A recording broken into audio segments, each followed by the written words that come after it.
Hi there. Welcome to this podcast looking at level 4, and we're going to be focusing on an area relevant to the two big management accounting papers at this level, budgeting and financial performance. My name is Gareth. Now you've got my contact details here, garethjohn@fi.co.uk. You're more than welcome to contact me if you've got any queries, whether it's about these particular papers or more generally about your studies for AAT. I've been training accountants for nearly 20 years now, so I've got a lot of experience of helping students get through their assessments, getting through the qualification, even then moving on to other qualifications like CIMA or ACCA or the Chartered Accountancy qualification. So I'm quite a good point of contact if you've got any general queries about your studies. I'm a managing director with First Intuition. We've been very fortunate in recent years. We've done quite well for ourselves. We were awarded the UK Accountancy College of the Year in both 2010 and 2012. I was very, very chuffed to win UK Accountancy Lecturer of the Year in 2011. And we've been nominated for the Study Resource of the Year in 2013. So hopefully you're in safe hands. Well, the area we're going to focus on for this podcast, relevant to the two management accounting papers, is looking at the high-low method with stepped fixed costs. Now, the high-low method is quite a fundamental part of your management accounting studies. It's important you're aware of how it works, and at this level they can complicate it by throwing in stepped fixed costs, whereas at previous levels you would just have assumed the fixed cost stayed the same at all levels of output. Now, one of the key roles of management accounting is analysing costs. In fact, management accountants are often described as cost accountants for that reason. And an important technique for actually helping us to split variable and fixed costs in a business is the high-low method, something I'm sure you'll have encountered many times in your studies.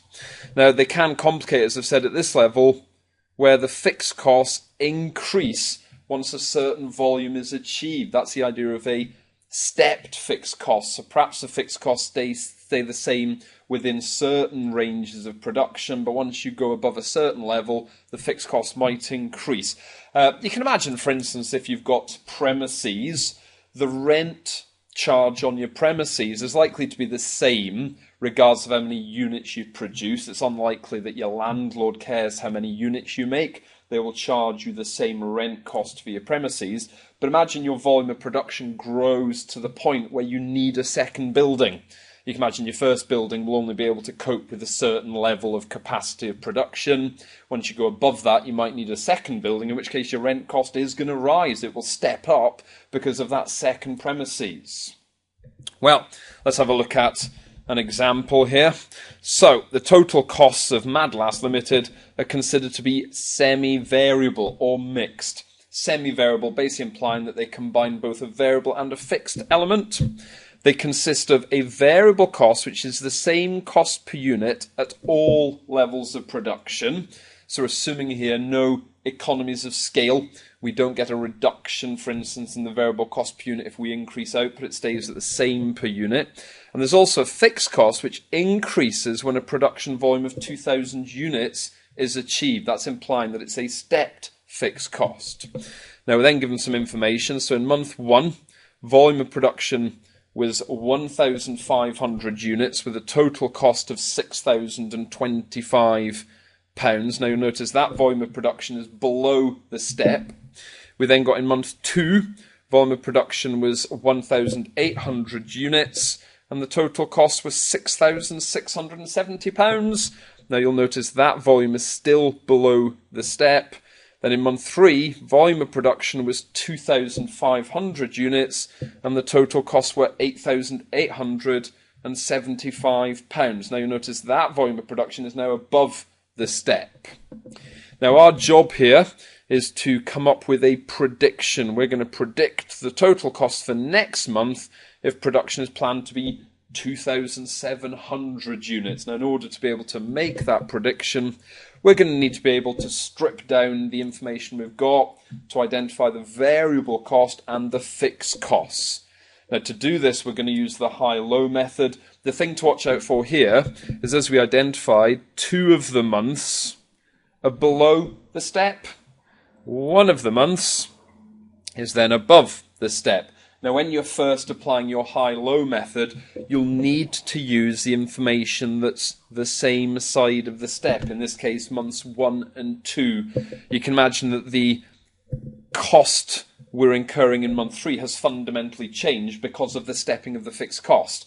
So initially, for your high-low method, you'll need to look at months 1 and 2, identify the variable cost per unit and the fixed costs at that level of output. You can then start thinking about month 3, to identify what that stepping of the fixed cost implies, and then perhaps use that information to do your forecast for the next month. And bearing in mind, in this case, the forecast of 2,700 units, that's also above the step, isn't it? So just think about what that means for the fixed cost. So I'll let you pause me for 5 or 10 minutes and see if you can work through this example and come up with your predicted costs.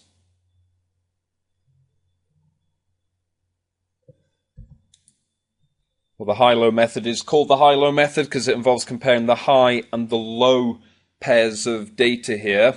Now, although we've got 3 months given to us, as we said, we initially need to ignore month 3.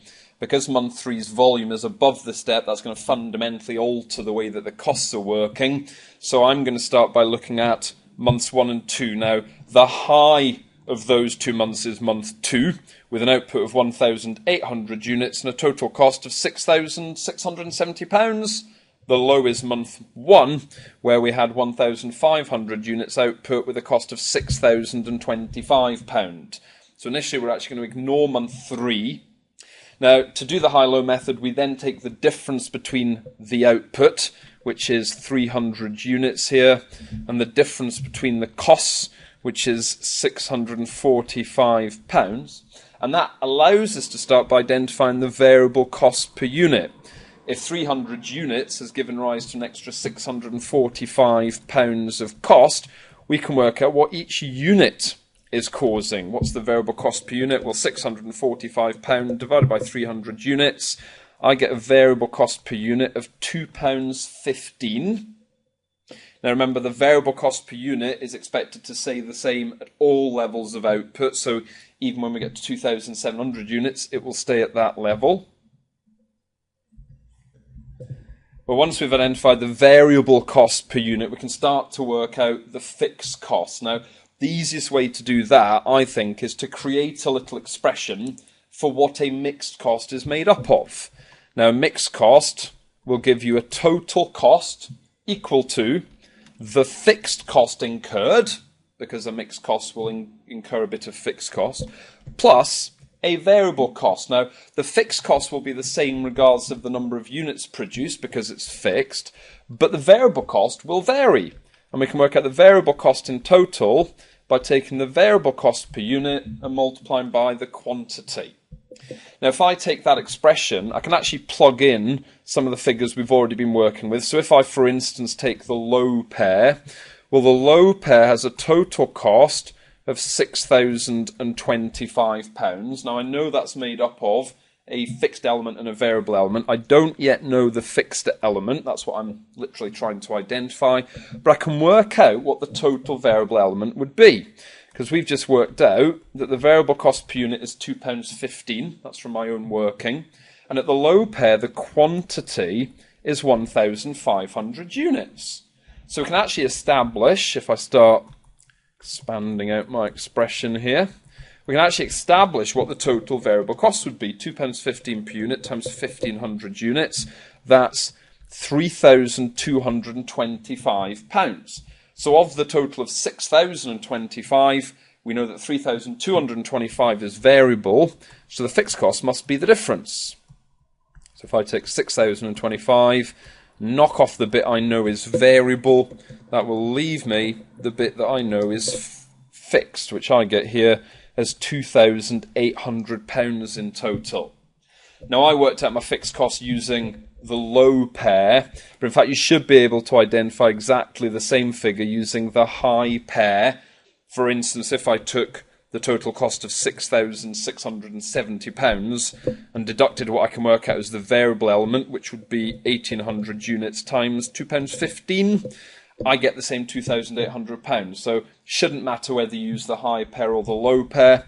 I get a fixed cost of £2,800. But remember, that is below the step. Because so far we've been looking at the volume figures that are below 2,000 units. We can then think about what was going on in month 3. Because remember, month 3 will be above the step. The fixed cost will actually have increased at that point. Now we can actually go back to the same expression that we've just used. We know that for a mixed cost, the total cost will be made up of a fixed cost, which will be the same, and the variable cost, which we can work out using the variable cost per unit. Now this time, we know that the total cost, well in month 3, it's £8,875. That'll be made up of a fixed cost, which will now have stepped up. So I'm expecting it to now be greater than 2,800. But again, we can work out the variable cost, because we know the variable cost per unit, £2.15. And in month 3, the total quantity was 2,500 units. Now that means I can work out what the total variable cost would be. £2.15 times 2,500 units is £5,375. And so if I know that the total cost is 8,875 and the variable element of that is 5,375, the fixed cost must be the difference. And 8,875 minus 5,375, I get £3,500. Now remember, this is the fixed cost above the step.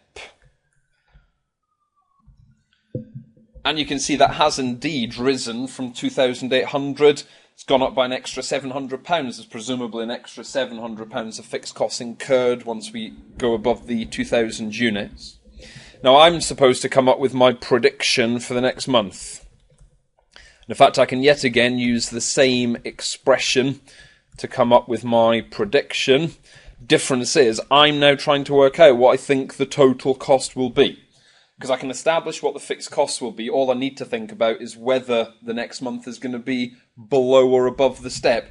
If we were expecting the production volume to be below the step, so imagine we were going to produce 1,900 units next month, well, that's still below the step, so I'd expect the fixed cost to be £2,800. But actually, we're expecting the volume next month to be 2,700 units. That's above the step. So in fact, I would expect the fixed cost to be the 3,500, a higher level of fixed costs. And we can establish what the total variable cost will be.